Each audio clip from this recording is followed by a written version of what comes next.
오늘 하나님께서 우리에게 주시는 말씀은 우리 신약성경 요한계시록 말씀이죠. 요한계시록 2장 18절에서부터 29절에 있는 말씀입니다. 오늘은 거룩한 신부 두아디라 교회에 대해서 저희가 묵상해 보기를 원합니다.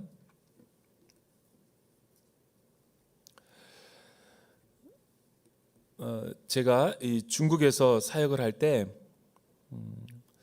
굉장히 참 이 섬김의 은사가 굉장히 강한 분들이 계시더군요. 정말 너무너무 외롭고 쓸쓸하고 또 이렇게 타문화권에서 있기 때문에 이 한인 문화와 또 음식 또 이렇게 한국 TV 같은 것들이 그리워질 때가 참 많은데, 이렇게 큰 종갓집처럼 늘 교회의 버팀목이 되고 굉장히 많은 사람들이 그 집에서 잠자고 먹고 마시고 이렇게 참 이 작은 교회 같은 그런 이제 분들이죠. 섬김의 이 은사도 굉장히 강했어요. 손도 얼마나 큰지 그냥 많은. 그래서 저도 그 집에 가서 참 많이 이렇게 기식하던 그런 생각이 있어요.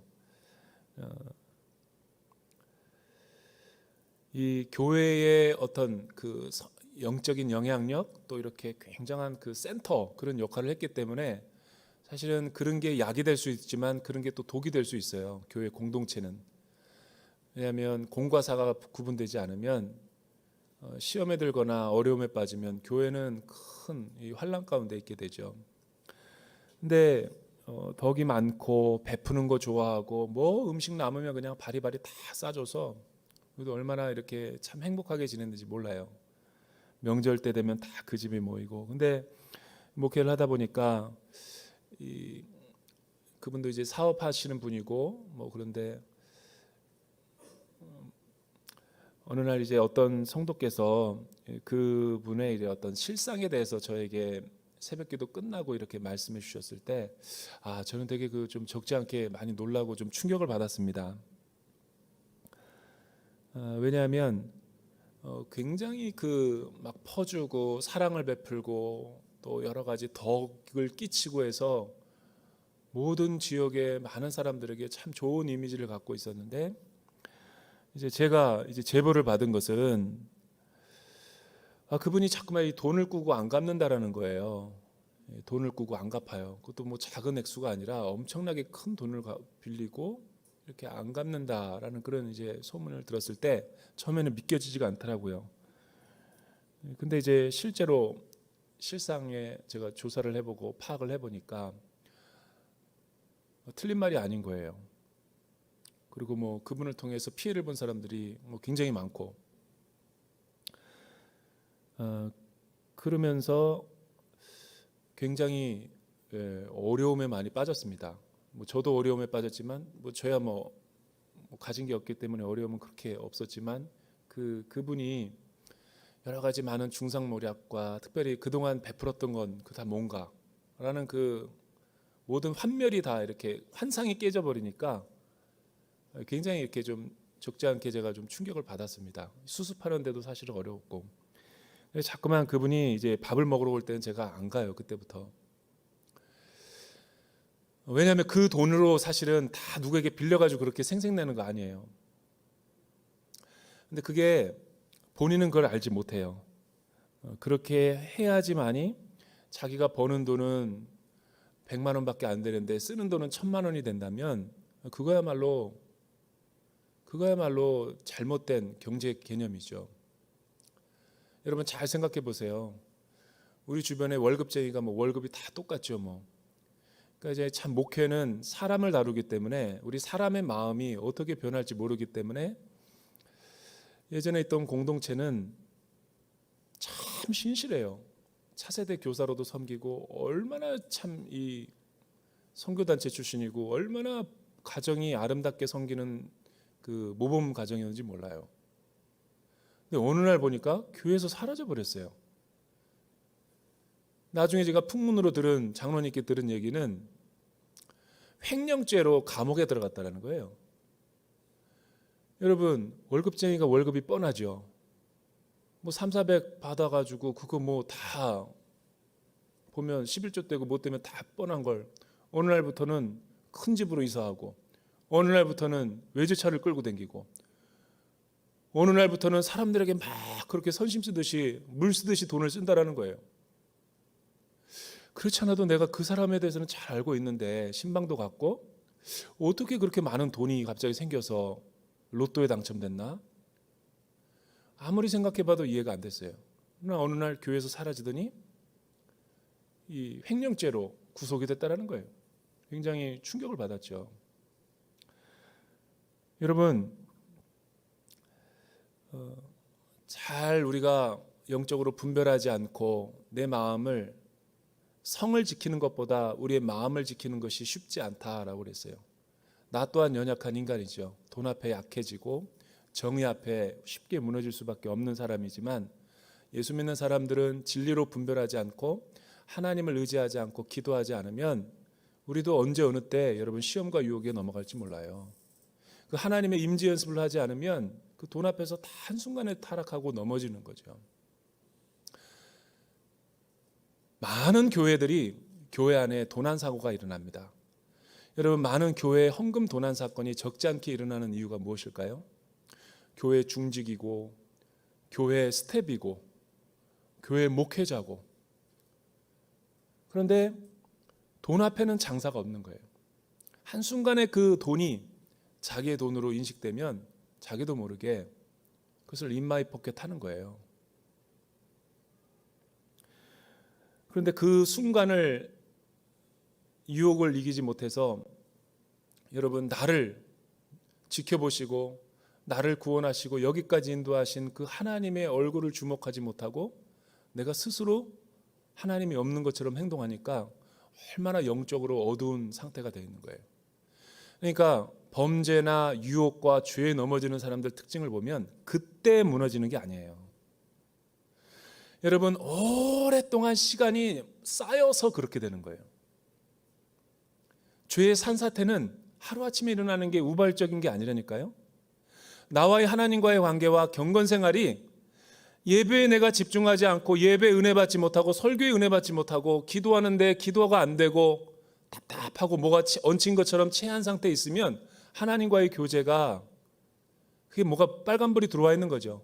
근데 빨간불이 들어왔는데도 자기가 이 문제를 믿음으로 해결하지 않고 계속 그렇게 무감각하게 지내버리면 아무 얘기가 안 들리는 거예요.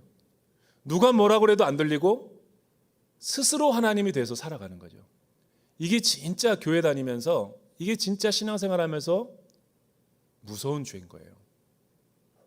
여러분, 은혜를 많이 받은 사람은, 또 하나님과의 관계가 올바른 사람은 남의 얘기할 때 듣습니다.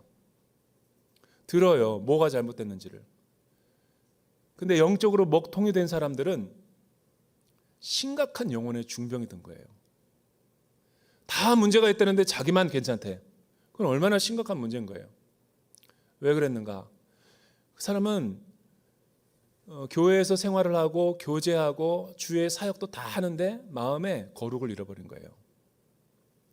그 거룩을 잃어버리면 모든 걸 잃어버린 겁니다. 여러분, 예수 믿는 사람들의 능력이 어디에 있겠어요? 교회가 세상에 영적인 우위가 어디에 있겠어요? 우리가 세상 사람들처럼 똑같이 그렇게 막 부지런하고 근면성실해서 열심히 일해서 그렇게 노력으로 그렇게 되는 겁니까? 교회의 영적인 우월성은 그 마음이 거룩한 데 있는 거예요. 근데 교회와 성도들의 삶이 거룩을 잃어버렸다, 진리를 잃어버렸다, 모든 것을 잃어버린 거예요. 우리가 새겨드려야 될 필요가 있는 거예요. 그런 의미에서 오늘 두아디라 교회 메시지는 굉장히 우리에게 주는 영적인 메시지가 큰 거죠.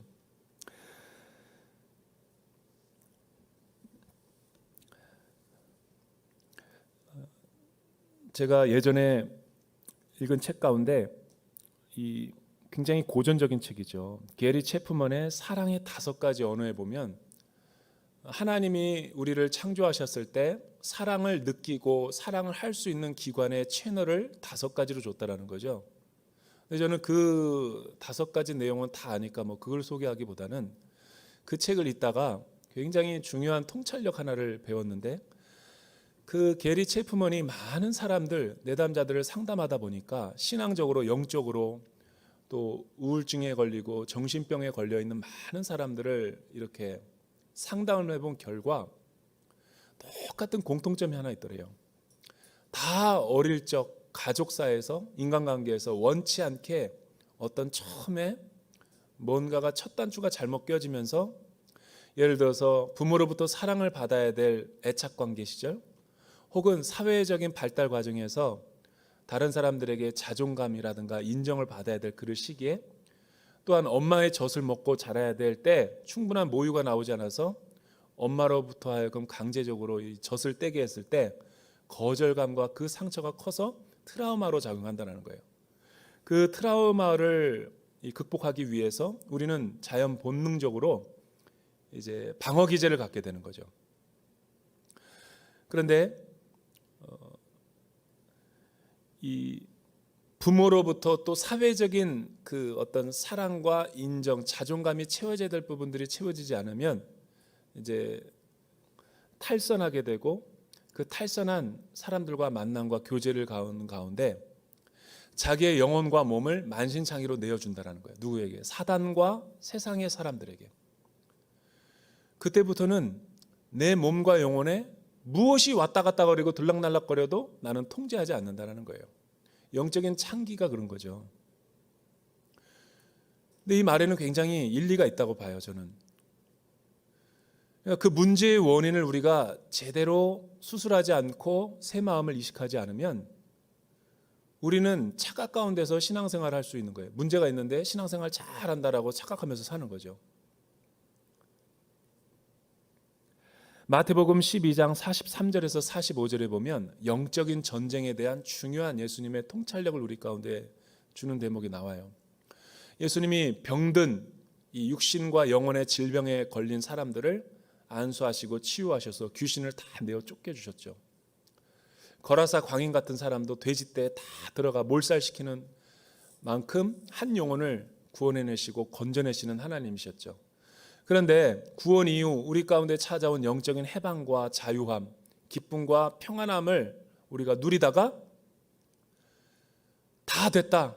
내가 이제 너무 내 삶이 행복하고 영적으로 자유하다 그래서 그러니까 주권의 교체죠. 주권의 전이가 일어나고 있는 세상의 신이 다 떠나가고 참된 신인 예수 그리스도와 하나님이 내 마음의 영혼의 좌속 가운데 이제 들어오시려고 할 때 잠깐의 그 공백기가 있죠.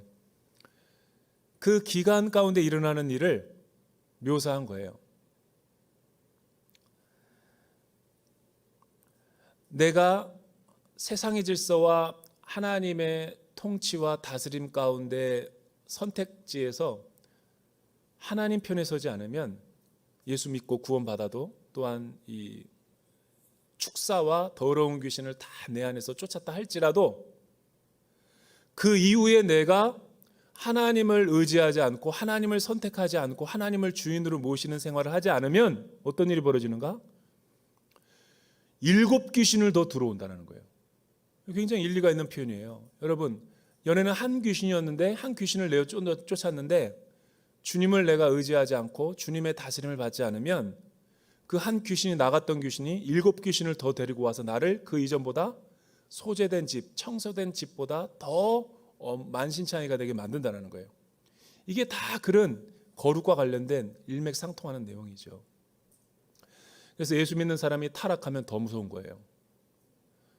예수 믿는 사람이 타락하면 예수 믿기 전에 타락했던 것보다 더 심각하게 변질되고 타락해버려요.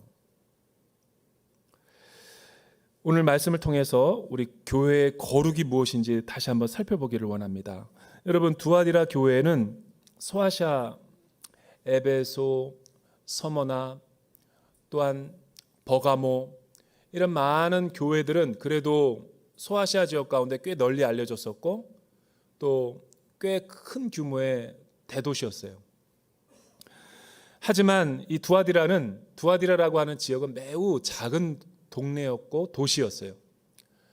이 앞에 3개의 교회 지역보다도 훨씬 더 작고 또한 이렇게 많은 인구가 살지 않았기 때문에 그렇게 큰 사람들의 주목과 이목을 끌 수 있는 지역은 아니었죠. 그래서 여러분 사도행전에 보면 우리 루디아라고 하는 여성이 나오죠. 자주색 옷감 장수. 바울을 만나가지고 이 기도의 처소와 또 이렇게 그의 가족에게 세례를 베풀었던 인물이 나와요. 그래서 빌립보 성의 첫 번째 교회가 만들어지는 그 유럽의 관문이 됐잖아요. 근데 두아디라라는 지역은 지역 이름인 거예요. 두아디라 출신의 루디아 여자. 그 여자가 부유한 사람이었고 옷감 장수였는데 돈을 많이 벌어서 이제 빌립보 교회에 어떤 세우는데 중추적인 역할을 했던 거죠.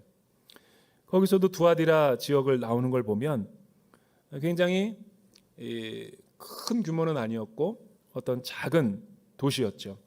그런데 이 도시의 특징이 몇 가지가 있었어요. 이 도시는 어떤 도시였냐면 그 당시는 사실은 그리스 헬라 문화가 로마 제국의 문화가 전반적으로 모든 이 삶의 영역 가운데 침투되어 있었기 때문에 이 당시 이 지역을 사로잡고 있었던 가장 특징적인 요소가 뭐냐면 이 제우스 신이라고 있었던 헬라 고대의 신화 이야기인데 이 제우스 신이 뜨겁게 사랑하던 여인이 한 사람 있었어요. 아프로디테 같은 여신을 사랑해서 낳은 자녀가 아폴로죠. 아폴로. 이 두아디라 지역은 아폴로 아들이 지배하고 있는 그런 어떤 신주의 지역이었다라고 이 고대 문헌에 다 기록이 되어 있어요. 그러니까 이 아폴로를 제사하고 아폴로를 의지하고 아폴로가 그 지역의 모든 마을에 대소사를 주관하고 있다라고 믿고 있던 도시였기 때문에 이 도시는 이상한 문화가 발달되기 시작한 거죠. 로마 제국이 온 세계를 정복하고 이 황제 숭배를 이렇게 온 마을에다가 선포하고 마을 주변에는 황제 숭배 신전이 있었고 또 혼합주의적으로 그 뒤에는 또 이 아폴로 신이 이 지역을 같이 통치하고 있다라는 그런 미신을 갖고 이 마을이 살아가고 있었던 거예요. 그런데 루디아가 자주색 옷감 장수였다라는 것을 통해서 우리가 힌트를 알 수 있듯이 이 두아디라 지역은 작은 도시였지만 함부로 무시할 수 없었던 게 경제가 굉장히 발달돼 있어요. 어떤 경제냐면 간의 수공업이라든가 어떤 이 가죽 제품 만드는 거 혹은 이 장인들이 꽤 많아가지고 이 염료를 통해 가지고 옷감을 갖다가 물들이는 염색이 굉장히 고도로 발달된 지역이었다 그래요. 그러니까 그 염료와 염색, 가죽옷 뭐 이런 걸 만드는 것 자체가 그 지역의 경제를 먹여 살리는 중요한 아이템이었던 거죠. 그러니까 루디아가 자주색 옷감을 거기서 팔고 있었다라는 것은 중요한 시사점이 있는 거예요. 그런데 문제는 이 아폴로와 로마 황제가 혼합주의적으로 믹스돼 가지고 아주 잘못된 방향으로 이 지역을 묶고 있었어요. 악한 영이. 그게 뭐였냐면 이제 경제가 성업하다 보니까 이 현금이 들어오고 그리고 그 마을은 그 무역을 통해서 먹고 사는 사람들이었기 때문에 사실은 이 협동조합 같은 거 길드를 만들어 가지고 그 길드에 가입하지 않으면 여러 혜택도 없고 세금 감면도 없고 또 여러 가지 보호를 받지 못하는 거죠. 그러다 보니까 여러분 경제적인 어떤 신으로 아폴로와 이 모든 로마 황제 숭배가 서로 혼합주의적인 영성으로 섞여서 그 지역을 관장하고 있었던 거예요. 특히 길드라고 하는 이 상인 조직은 배타적이고 특별히 우상에게 절하지 않거나 어떤 아폴로 신에게 우상 제물을 바치거나 우상 제물을 먹지 않으면 그 길드에서 탈퇴시켜버리는 아주 무서운 이 돈으로 갖다 사람을 조종하는. 근데 여러분 이게 이때만 있었던 게 아니에요. 통일교가 그러죠. 통일교가. 우리는 통일교 이단들이 왜 그렇게 많은 이 돈을 가지고 금권 정치를 하고 막 그럴까 로비를 하고 왜 그러냐면 그 길드 때문에 그런 거죠. 비슷한 속성이 있는 거예요. 그러니까 통일교 자체는 융자 같은 것도 자기네들끼리 막 싸니자에 다 해주잖아요. 그리고 여러분 통일교가 아닌 사람들은 금융을 안 빌려줘서 거의 몰살당하게 하고 신앙촌 같은 거죠. 꼭 그런 거라니까요. 여러분 이런 사람에게 여기에 멤버십이 되는 거 안 되는 거는 먹고 사는 문제를 떠나서 생존의 문제가 있는 거예요. 두아디라 지역에 살려면 이거는 필수 불가결한 중요한 핵심 문제였다라는 거죠. 근데 두아디라 교회는 바로 이러한 독특한 문화적인 환경 가운데서 자생하고 교회가 잘 성장하고 이 지역의 복음화를 위해서 헌신하고 있었던 거죠. 이 교회에게 예수님께서 부활하시고 승천하시고 온 우주의 주관자 되시는 하나님이 이 교회와 성도들에게 주시는 메시지가 뭔가 세 가지가 있습니다. 여러분 18절에서부터 19절 말씀 우리 같이 한번 읽어볼까요? 18절에서 19절 자막을 통해서 읽어보죠. 시작. 너는 두아디라 교회의 사자에게 이렇게 써라. 눈이 불꽃 같고 발이 청동처럼 빛나는 하나님의 아들이 이렇게 말씀하신다. 나는 내 행위들과 사랑과 믿음과 봉사와 내 인내를 알고 너의 처음 행위들보다 나중 행위들이 더 낫다는 것을 안다. 먼저 책망받을 것보다도 이 교회가 매우 칭찬받을 만한 행위가 있었는데 어떤 요소입니까? 두아디라의 칭찬받았던 내용은 뭐냐면 처음 행위보다 나중 행위들이 더 나아졌다라는 거예요. 이게 뭘 말할 거예요? 여러분 믿음의 주요 온전케 하시는 이 주 예수 그리스도를 믿음으로 말미암아 우리가 구원을 받잖아요. 그러면 영적인 씨앗이 우리 마음에 심기죠. 그러면 중생과 회심을 경험하고 난 뒤에는 계속 우리는 성화의 길을 걸어갑니다. 그러니까 칭의를 받고 나서의 나의 신분에 계속 머무르는 것이 아니라 교회와 양육과 예배와 또 사역과 섬김과 선교와 공동체 생활을 통해 가지고 우리의 신앙생활이 계속해서 점진적으로 예수 그리스도의 형상을 닮아가는 거예요. 그러니까 처음 행위보다 나중 행위가 더 낫다라는 것은 뭐냐면 이들이 변화와 성장과 성숙을 경험하고 있다라는 면에서는 굉장히 칭찬을 받았다라는 거예요. 그런데 어떤 면에서 칭찬을 받았나요? 19절에 보니까 내 행위들과 특별히 이 행위들을 언급할 때 여기는 개역 성경에는 이거를 사업이라고 번역했어요. 사업. 왜 사업인지는 나도 모르겠지만 영어는 work예요. work. 그러니까 우리의 사역을 말하는 거죠. 교회 일. 이 교회와 성도들의 사역과 행위들을 통해서 무엇이 나타나기 시작했냐면 앞에 세 교회, 여러분 에베소 교회, 서머나 교회, 버가모 교회에 없었던 책망받았던 것들을 이 두아디라 교회가 보완해 가지고 하나님 앞에 인정받고 칭찬을 받았다라는 것이 오늘 말씀의 요지죠. 예컨대 에베소 교회의 칭찬은 무엇이었습니까? 또 에베소 교회의 책망은 뭐였어요? 에베소 교회는 훌륭한 교회였습니다. 여러분 영적인 진리와 말씀의 분별력으로 거짓 교사들과 진리를 다 이렇게 일소하고 이 신앙의 전술을 갖다가 잘 보존했던 교회가 에베소 교회예요. 그러나 너무 날카롭고 너무 그 아주 예리한 그냥 진리의 말씀을 너무 강조하다 보니까 모든 성도들이 다 질려버린 거예요. 왜냐하면 진리는 좋지요. 그러나 이 진리가 사랑이 없을 때는 변질된 진리가 되어버리는 거예요. 여러분 진리를 강조하는 사람들과 진리를 강조하는 교회와 공동체를 가보면 사랑이 있는가 없는가를 보면 돼요. 율법주의자들이 많은 교회는 사랑이 없어요. 감시와 통제와 또한 하나님 앞에서가 아니라 사람 중심으로 신앙생활을 보여주기 식으로 하는 거죠. 에베소 교회가 그랬는데 이 두아디라 교회는 그런 게 없었어요. 사랑이 있었어요. 사랑. 얼마나 대단합니까? 아가페 헤세데 사랑이 그들 안에 있었다라는 것이 우리 주님이 칭찬하는 거예요. 두 번째는 믿음이 있었고 봉사도 있었다. 또 인내를 내가 안다. 여러분 인내라는 것은 서머나 교회는 우리 폴리캅 주교가 순교를 당한 사도 요한의 제자였던 폴리캅이 안디바처럼 순교를 당한 순교의 제물이 된 교회였잖아요. 책망받을 것은 없고 그 교회의 많은 환난과 어려움 가운데 잘 이겨냈다라고 하나님께서 축복을 해주셨죠. 근데 이 두아디라 교회도 서머나 교회에 있는 그런 인내의 영성과 소망의 영성이 있었던 거예요. 그러니까 얼마나 대단한 교회입니까? 두아디라는 대단한 겁니다. 그러나 버가모 교회는 어떨까요? 여러분, 버가모 교회는 하나님께 참 그들의 수고와 봉사에 하나님 앞에 칭찬을 받았어요. 근데 이들의 문제는 참된 믿음이 없었어요.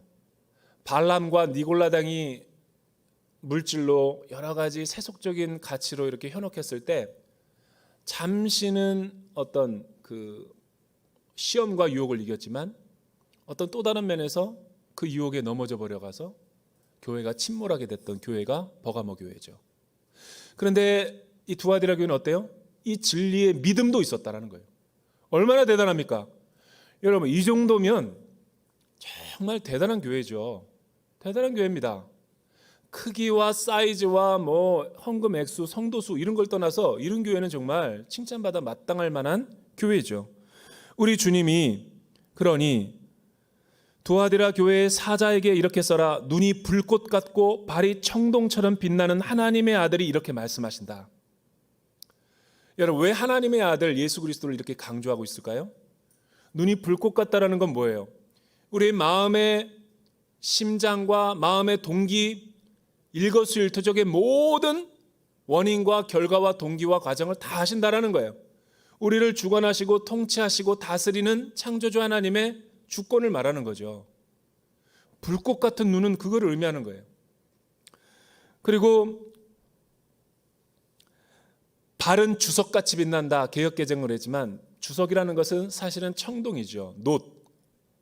그 놋이라는 것은 철장 권세를 가지고 온 우주 만물을 짓밟고 원수를 정복하실 때 쓰는 사실은 전쟁 용어예요. 진흙과 돌 같은 것을 부실 수 있는 게 놋이거든요. 철. 그런 발등상을 그런 놋으로 된 우리 주님께서 흰옷을 입고 모든 일곱 교회와 모든 오고 가는 시대 가운데 크리스천들에게 예언하고 선포하고 있는 거예요. 당연하죠. 왜? 그러니까 제우스의 신의 아들이었던 아폴로가 지배하는 그 지역에 맞설 자가 누구예요? 누가 하나님의 성산에 오르고 누가 온 인류를 심판하고 진리를 다스릴 수 있는 분이에요. 하나님의 아들. 그러니까 세상의 신과 하나님의 영이 지금 영적인 전쟁을 치르고 있는 거죠.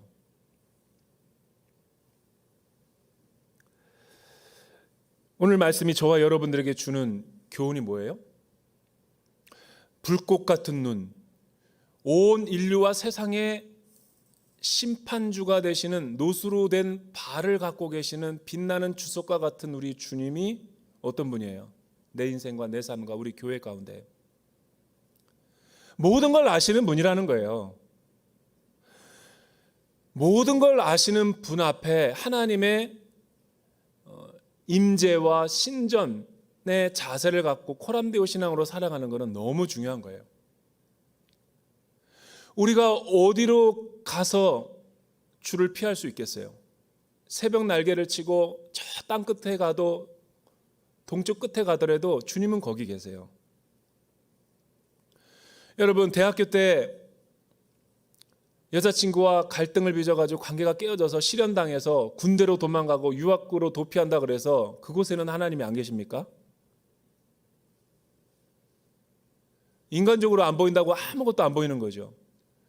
한국에서 사업을 벌이다가 큰 금융 사기를 치고 필리핀에 가면 그거 안 보여요? 보이죠. 자기만 손으로 하늘을 가리는 거예요. 근데 우리 인생에는 이런 어리석은 사람들이 많아요. 하나님이 우리의 전부를 알고 있다. 참새 2마리가 시장에서 한 아싸리온에 팔리는 것을 안다. 여러분, 스타벅스에서 에비앙이 한 병에 얼마에 팔리는지 아세요? 가격을? 우리는 잘 몰라요. 아주 매니아가 아닌 이상. 왜 모르는 줄 아세요? 관심이 없기 때문에.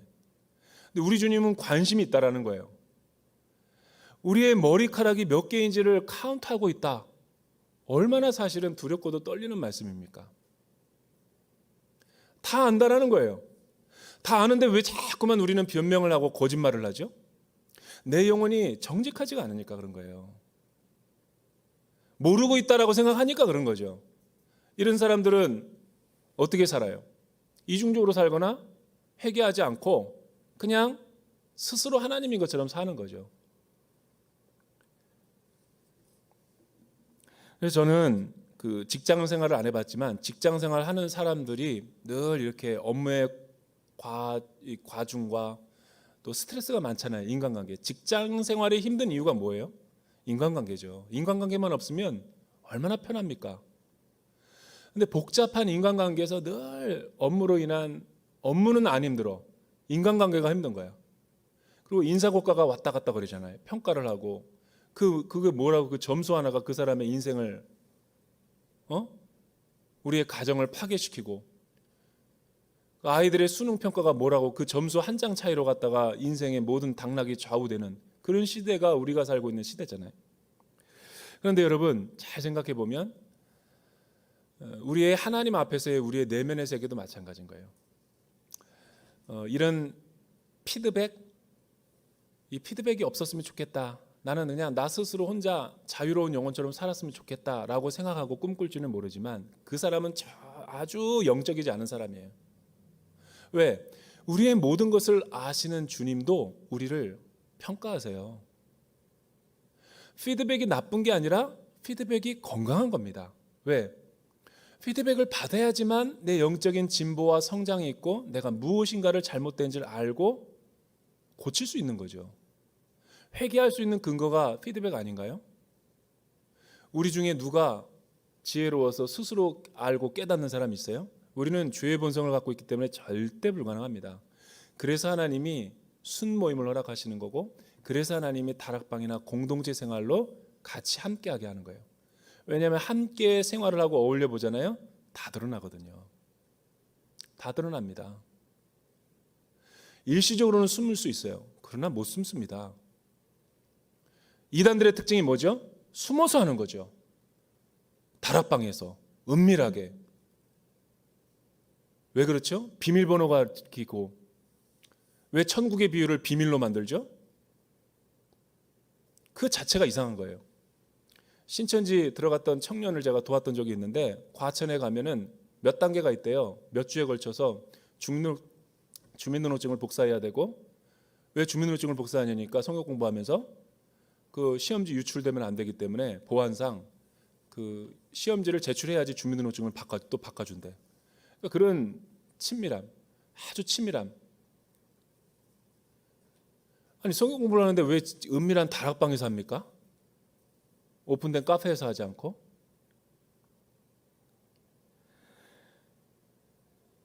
그러니까 불꽃 같은 눈으로 주석 같은 발같이 흰 옷을 입은 우리 주님이 우리의 모든 것을 알게 해야 돼요. 그 사람이 건강한 사람이에요. 그 사람이 건강한 거라고요.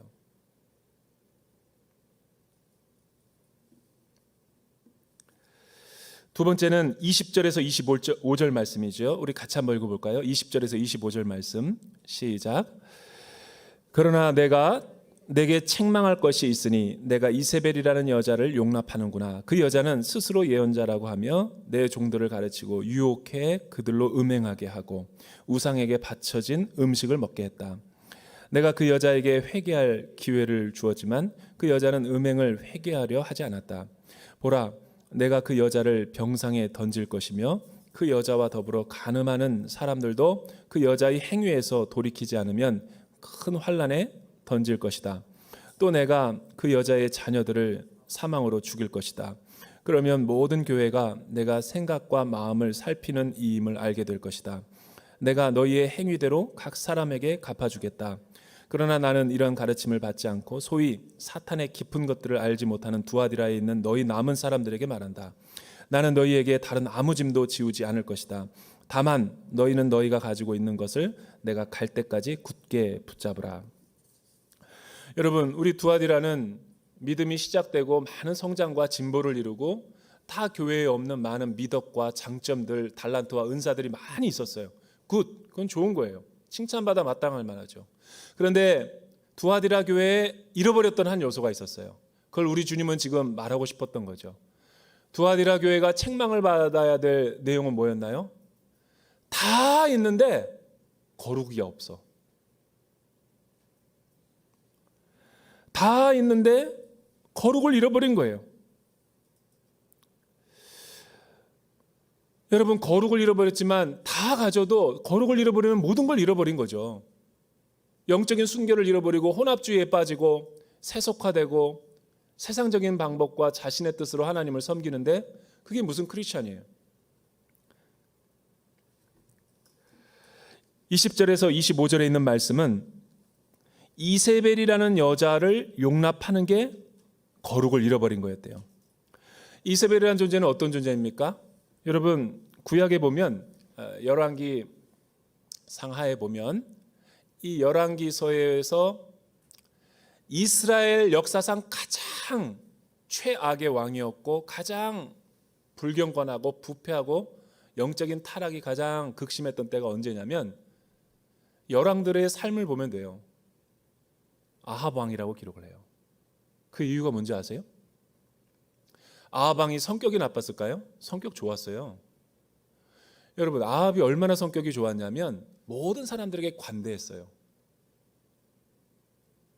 외관적으로 물질적으로 겉사람으로는 뭐 되게 친절하고 되게 그 화려하고 모든 백성들에게 모든 복지를 다 제공해 주는 것 같고 이스라엘 역사상 그렇게 번성했던 때가 없었어요. 그런데 결혼을 잘못했죠. 어떤 아내가 왔어요? 시돈 땅에 엣바알의 제사장의 딸이었던 그 이세벨을 아내로 맞이하는 게 치명적인 결정적인 한 수였죠.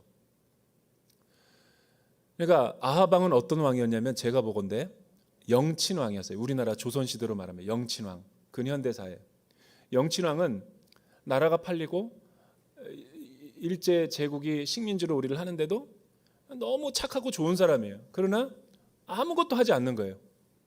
선택장애 증후가 있는 거야. 어떤 액션도 안 해. 마치 우리 가정으로 말하면 아버지가 너무 좋아. 자식들이 원하는 대로 다 해주고 가정이 원하는 대로 다 해주지만 잘못된 길로 가고 있고 나쁜 아이들과 사귀고 자기 아내가 외도를 피고 바람을 피는데 아무것도 취하지 않는 아빠와 아버지와 똑같은 거죠. 그게 영친왕. 이스라엘의 영친왕이 누구냐면 아합 왕인 거예요. 아합 왕은 여러분 엣바알의 딸 이세벨이 왔을 때 온갖 우상과 잡신들과 아세라와 바알 여러 가지 혼합주의적인 신들을 다 갖고 와서 여호와 유일 신앙을 다 무너뜨리고 산당과 그런 데다가 그러니까 이 엣바알의 딸 이세벨이 했던 게 뭐 이스라엘의 성전과 제사를 부정한 게 아니었어요. 그걸 인정하고 플러스 알파로 해서 여기다가도 사마리아나 베델에다가 어떤 제물신을 만들어서 하는 게 어떻겠느냐. 왜냐하면 나는 시돈 사람 아니냐. 그러니까 시돈의 신 앞에 절을 해야 된다. 그러니까 하나님에게도 예배하고 시돈 신에게도 예배하니까 뭐가 되겠어요? 잡탕이죠, 잡탕. 혼합주의적인 신인 거죠. 그래서 이스라엘이 가장 극도로 극악무도하게 타락하고 변질된 거예요. 여러분, 그때 이후에 이스라엘의 영성은 회복이 안 돼요.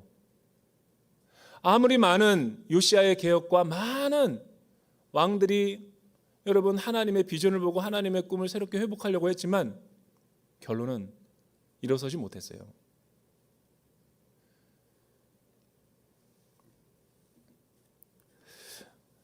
그런데 여러분 이 시돈 시대 때 살았던 이 이세벨이 지금 1000년 뒤에 계시록의 두아디라에 왜 나오는 거죠?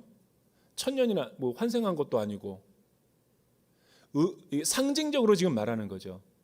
두아디라 교회에 이세벨은 아니었지만 이세벨과 같은 여자가 등장해서 두아디라 교회의 영성과 복음을 갖다 파괴시키고 거짓 교리와 거짓 진리로 모든 성도들을 휘감고 있었고 잘못 인도하고 있었다는 거예요.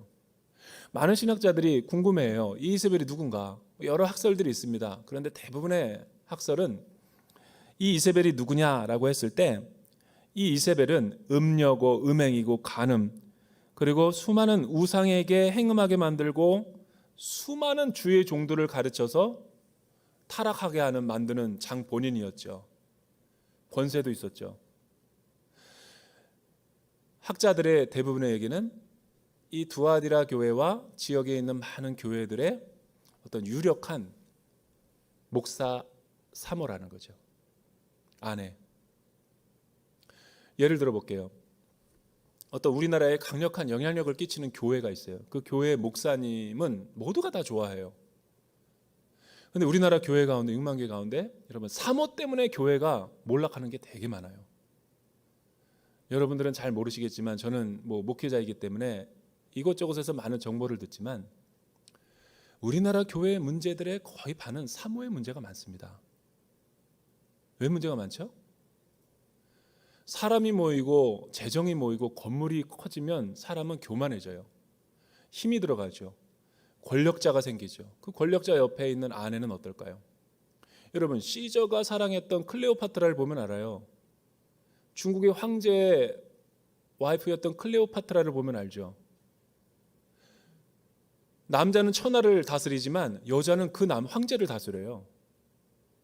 그러니까 문제가 되는 거예요. 왜 교회가 문제가 생기겠어요? 조종하려고 그러니까 그러죠. 여성들이 다 조종하는 거예요, 뒤에서. 교회가 어떻게 되겠어요? 사적 모임으로 전락하겠죠. 띠동갑 모임, 같은 동문 모임, 혈연 모임, 학연 모임, 신학교 동문 모임 이런 거 온누리교회가 왜 안 만드는 줄 아세요? 왜 교회가 노조 안 만드는 줄 아세요? 그러면 교회는 분열이 돼요. 왜? 영향력 있는 사람이 가면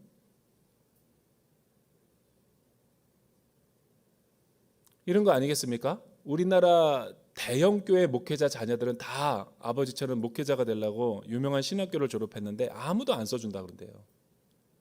김동호 목사님이 그런 설교를 하더라고요. 자기 아들은 김동호 때문에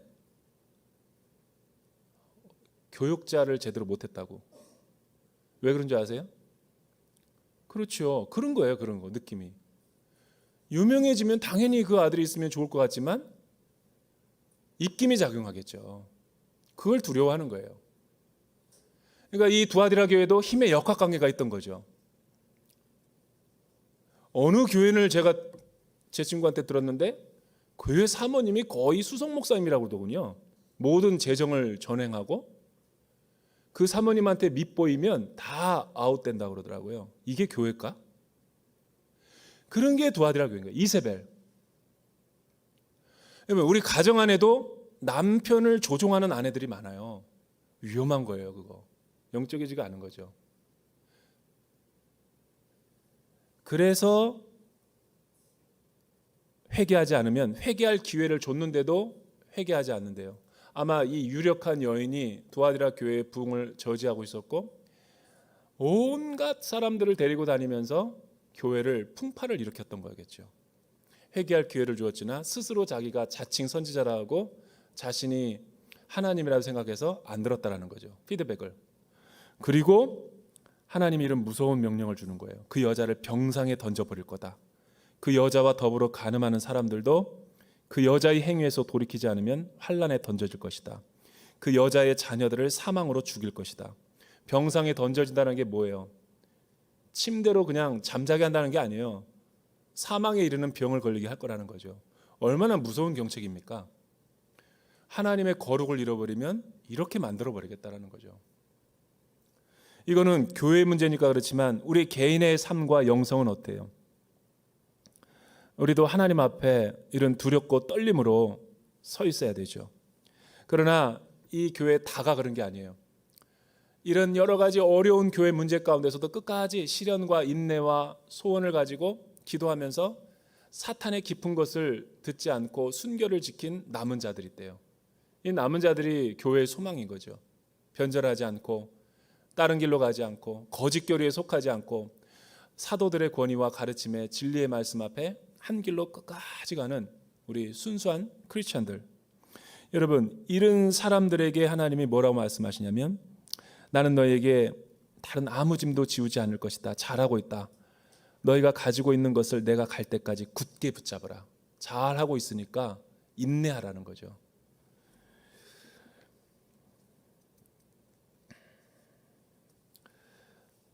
한국교회 이런 교회 많아요.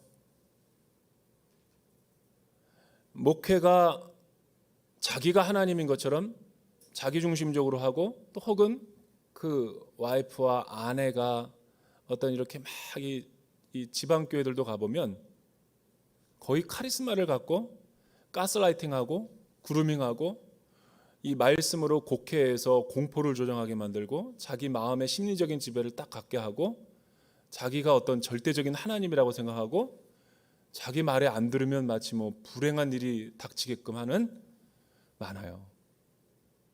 근데 문제는 나 스스로가 그렇게 행동하는 사람도 있어요. 그러니까 그렇게 안 되려면 뭐예요? 거룩한 하나님 말씀 앞에 내가 통치를 받아야 되고 그 말씀 앞에 피드백을 받아야 되는 거예요. 지금 회개할 기회를 준다 그러잖아요. 가르쳐 주는데도 안 들리는 거예요. 고쳐야 되는데 못 들어요. 왜? 병 들었으니까.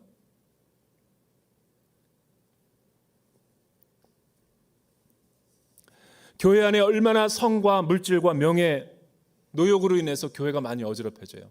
이 순수함을 다 잃어버린 거예요. 여러분, 뭐 은퇴할 때 원로 목사와 그 현직에 있는 목사와 왜 알력과 막 갈등이 일어나요? 그 교회를 개척할 때는 정말 락구락구 침대 놓고 밤잠 못 자가면서 얼마나 많은 3, 40년 동안 모든 이 영혼을 진짜 이 갈아 넣어서 이 교회를 세워요. 대단합니다. 그 열심 못 따라갑니다. 저 같은 사람은 뭐 10,000분의 1도 못 따라가요. 얼마나 교회를 사랑했어요. 얼마나 순수한 마음으로 전도했어요. 얼마나 순수한 마음으로 복음 전도자의 삶을 살았어요. 근데 끝이 추해요. 왜? 그 은퇴 자금 이 세상처럼 제대로 카운트해서 주지 않는다고. 그게 뭐예요? 앞과 뒤가 전혀 다른 거잖아요. 좋은 시대 다 끝났어요. 우리 선배 목사님들이 다 그래서 우리 때는 아예 없어요, 그런 거.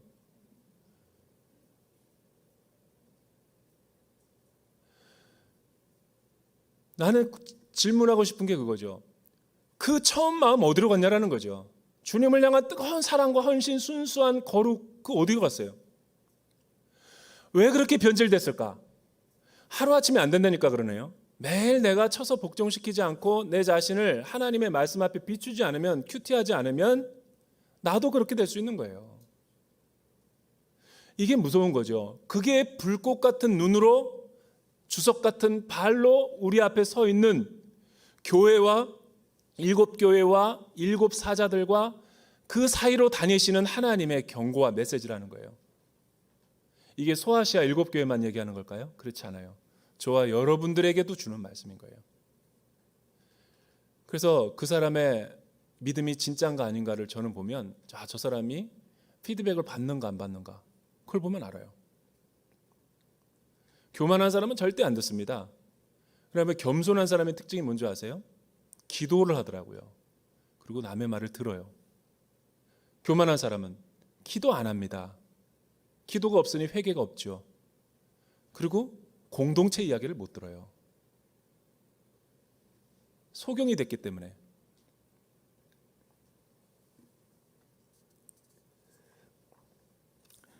연애하는 젊은이들이 왜 영적으로 타락합니까? 왜 혼전순결을 잃어버려요? 노라고 말을 해야지 못하니까. 영친왕이에요. 노라고 말해야 될 때 노라고 말하지 못하면 선을 넘어가는 거죠. 그러니까 우리의 문제는 예수를 안 믿는 게 아니에요. 우리의 문제는 복음을 모르는 게 아니에요. 우리의 문제는 노라고 마치지 않는 게 문제인 거죠. 안 된다고. 여러분, 그렇게 선포하는 게 진리의 사람인 거죠. 가만히 있으면서 노라고 말하지 않으면서 속으로는 예스라고 하면서 겉으로는 자기를 이 영혼에 들락날락거리도록 마귀에게 내주는 사람의 특징이죠. 회식 자리에 가지 말아야 될 자리, 만나야지 말아야 될 사람, 가지 말아야 될 장소는 노라고 해야죠. 경계선이 있어야죠. 오늘 많은 교회와 크리스찬들이 경계선을 다 허물어 버려놓고선 맨날 나는 힘들다, 어렵다, 나는 이 죄의 유혹이 너무 심하다 이렇게 말하는 청년들이 많은 이유가 뭘까요? 영적인 선택 장애에 있어서 그런 거예요. 다른 말로 하면 두아디라 교회 같은 거죠. 거룩을 잃어버린 거죠.